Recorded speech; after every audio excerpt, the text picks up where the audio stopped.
কোরআন শিক্ষার নতুন আরেকটি পর্বে আপনাকে স্বাগতম। প্রিয় কোরআন শিক্ষার্থী বন্ধুরা, আজকের এই ভিডিওতে আপনাদেরকে সূরা ওয়াকিয়ার 10 নং আয়াত পর্যন্ত শব্দ শব্দ করে সহি শুদ্ধ করে আপনাদেরকে শিক্ষা দেব ইনশাআল্লাহ। আউযু বিল্লাহি মিনাশ শাইতানির রাজীম। বিসমিল্লাহির রহমানির রহিম। إذا وقعت الواقعة এই আয়াতটার ভিতরে শুধু এক জায়গায় টান রয়েছে, ইযা ওয়াকাআতিল এখানেও টান রয়েছে দুই জায়গায়। এবং যেটা আমাদের লক্ষণীয় বিষয়, আইন হরফ গলার ভিতরে চাপিয়ে বলতে হবে, এটা আমাদের স্মরণ রাখতে হবে। এবং এইখানে দেখেন ওয়াকিআহ, এখানে গোলতা রয়েছে, এই গোলতা ওয়াকফের সময় হা উচ্চারণ হবে, এতটুকু আপনাদের লক্ষ্য রাখতে হবে। আমরা আবার পড়ি, إذا وقعت الواقعة واقعة অক্ফ করব, অক্ফ করার কারণে গোলতা হা উচ্চারণ হবে। إذا وقعت الواقعة। দ্বিতীয় আয়াত, ليس لوقعتها كاذبة, এখানে আগের মতো হা উচ্চারণ হবে। লাইসা লিওয়াক, ওয়াও কফ জবর, ওয়াক এখানে কলকলা হবে। লাইসা লিওয়াকাতিহা কাযিবা কাযিবা, লাইসা লিওয়াকাতিহা কাযিবা। খাফিদাতুর রাফিআহ, খাফিদা এইখানে দ দা যেন না হয়, খাফিদা যেন না হয়, খাফিদা। খাফিদাতুর রাফিআহ, খাফিদাতুর রাফিআহ, খাফিদাতুর রাফিআহ, খাফিদাতুর রাফিআহ। إذا رجت الأرض رجا, إذا একালিফ টান হবে, রুজ্জাতিল আরদু, দু দু দত হরফ মোটা, দু যেন দা দু যেন না হয়, দালের মতো যেন না হয়, দত দু মোটা হবে। রজ্জা, এইখানে আরেকটা বিষয় আমাদের লক্ষণীয় আছে, সেটা হচ্ছে দুই জবরের উপরে যদি অক্ফ করা হয়, এখানে দেখেন দুই জবর রয়েছে, এই অক্ফ করা হলে এখানে একালিফ টান হবে। এটা আমি একটু আপনাদেরকে বলে দিচ্ছি। এটা মদের নাম হচ্ছে মধ্যে ইওয়াজ, মধ্যে ইওয়াজ। দুই জবরের উপরে যখন অক্ফ করা হয় তখন আমরা এক জবর ফালাই দেবো, এক জবর ফালাই দেবো, তাহলে থাকে এক জবর। এক জবর ফালাই দিলে অবশ্যই এক জবর থাকে, আর এক জবর যদি থাকে তাহলে কি হয়, জিম আলিফ জবর যা। এইভাবেই এই নিয়মই টানটা হবে এখানে, স্মরণ রাখবেন। যখন বানান করবেন তখন রজ্জান, আর যখন আমরা রিডিং পড়বো তখন রজ্জা, এরকম ভাবে টান হবে।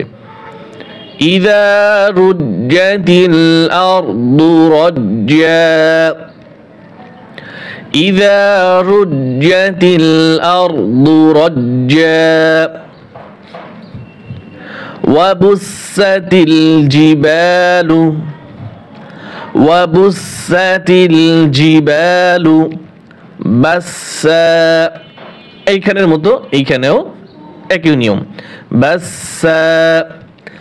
ওয়াবুসাতিল জিবালু বাসসা, ওয়াবুসাতিল জিবালু বাসসা। ফাকানাত, ফাকানাত, হাবা বা আলিফ জবর বা, এখানে চার আলিফ টান হবে। হাবা মুনবাসসা, বাসা আগের মতো। আর হাবা এইখানে চার আলিফ টান হবে, মধ্যে মুত্তাসিল, মদের হরফের পরের হরফে গোল হামজা আসছে, মধ্যে মুত্তাসিল। এবং হামজায় মিমকে ধরবে, হামজা মিম দুই জবর, আম গুণ হবে।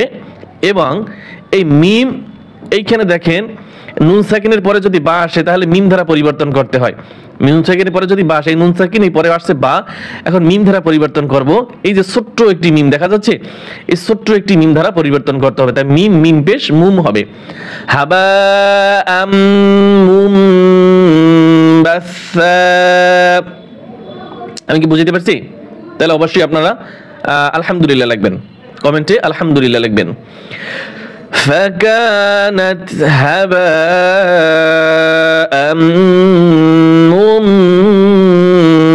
منبثا فكانت هباء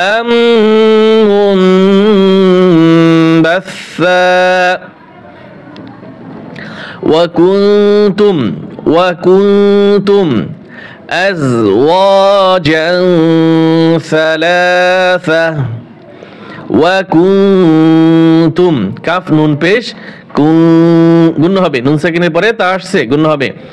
وكنتم أزواجا ثلاثة أزواجا ثلاثة وكنتم أزواجا ثلاثة فأصحاب الميمنة এখানে ওয়াকফ করব না, কিন্তু এটা কিন্তু ওয়াকফ করিনি আমি। ওয়াকফ করলে মাইমানা, আমরা এখানে ওয়াকফ করব না। فأصحاب الميمنة ما أصحاب الميمنة। এই সূরার একটা ফজিলত রয়েছে, সেটা আপনাদেরকে কোরআন তেলাওয়াতের ফাঁকে বলে দিচ্ছি। এই সূরাটি যদি কেউ প্রত্যেক দিন মাগরিবের নামাজের পরে ওয়াকিয়া সূরার আমল করে, তাহার রিজিকের অভাব হবে না। কি বলছেন? আল্লাহ রাসূল সাল্লাল্লাহু আলাইহি ওয়াসাল্লাম বলছেন, আমি ইনশাআল্লাহ চেষ্টা করি সপ্তাহে কম হইলেও, সপ্তাহে 7 দিন না হইলেও 6 দিন আমি আমল করার চেষ্টা করি। আবার এমনও দিন রয়েছে আমি প্রত্যেক একটা মাসের ভিতরে 30 দিনের ভিতরে 30 দিন ওয়াকিয়া সূরার আমল করেছি, আলহামদুলিল্লাহ। তো আপনারা সকলে এই ওয়াকিয়া সূরার আমল করার চেষ্টা করবেন। فأصحاب الميمنة ما أصحاب الميمنة وأصحاب المشأمة وأصحاب المشأمة ما أصحاب المشأمة ما أصحاب المشأمة وأصحاب المشأمة ما أصحاب المشأمة وأصحاب المشأمة ما أصحاب المشأمة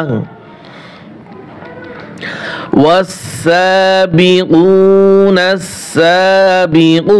السابقون والسابقون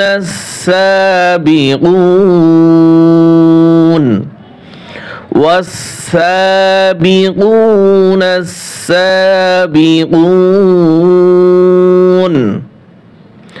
والسابقون السابقون।